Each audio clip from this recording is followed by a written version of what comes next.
Last 1 week నుంచి Instagram మొత్తం మీ ఒక క్యూట్గా ఒక బూతు తిట్టారు. సో అది అంటే అమ్మాయిలు బూతులు తిడితే ఎంత క్యూట్గా ఉంటుందా అన్నట్టు వైరల్ అయింది.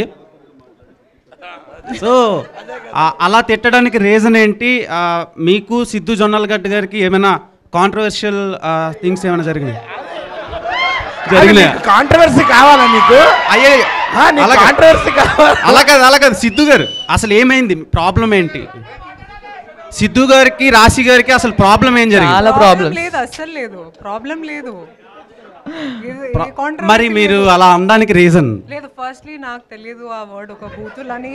అది బూతే కదండి. నాకు తెలియదు, నేను చెప్తున్నాను. నాకు ఒక ఫ్రెండ్ పిలుస్తారు ఈ మాట. I thought it's like in cute.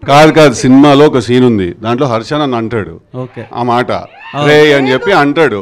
అంటే నాకు తెలుసు అది ఎక్కడో చూసింది కదా, అది నార్మల్ గా అనుకుంటుంది అది అట్లా. లేదు బామ్మ క్యారెక్టర్ బామ్మ also says it. So I thought అది ఒక క్యూట్ వర్డ్ అది. సో అందుకే నేను ఇలా చెప్పాను, కానీ నాకు తెలియదు అది బూతులని. బట్ అది చాలా క్యూట్ ఉందండి అలా. హర్ష గారు బూతులు ఎప్పుడో క్యూట్ గా ఉండలేదండి. కానీ మీరు అనడం వల్ల క్యూట్ ఉంది అంటున్నాను. అది నువ్వు వేసే అర్థమైపోయింది ఆవిడకి. వాడు బిస్కెట్ ప్యాకెట్ కొనుక్కుని వస్తాడు. హర్ష గారు ఎందుకు అలా అడగమంటున్నారు అడుగుతున్నా? అయ్యో అంటే నువ్వు ఓన్లీ లేడీస్ అడుగుతావు కదా. మీరంటే అభిమానం అండి. Okay, thank you. So actually మీరు ఈ సినిమా లాస్ట్ ట్రైలర్ లాస్ట్ లో ఒకటి ఇలా అన్నారు కదా. అవును. సో అలా రియల్ లైఫ్ లో మీకు అలాంటి సిచ్యువేషన్ ఏమైనా వచ్చిందా? చాలా సార్లు అవుతుంటది. ఇప్పుడు అవుతుంది అదే.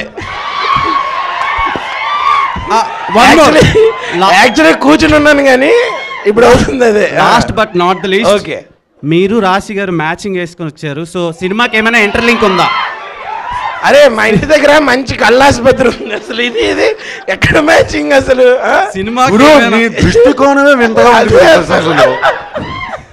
సినిమాకి ఏమైనా ఇంటర్లింక్? Something different. సినిమాకి ఇంటర్వెల్ ఉంటుంది, ఇలాంటి ఇంటర్లింక్లు అయ్యి ఉండవు. ఓకే, శ్రీనిధి గారు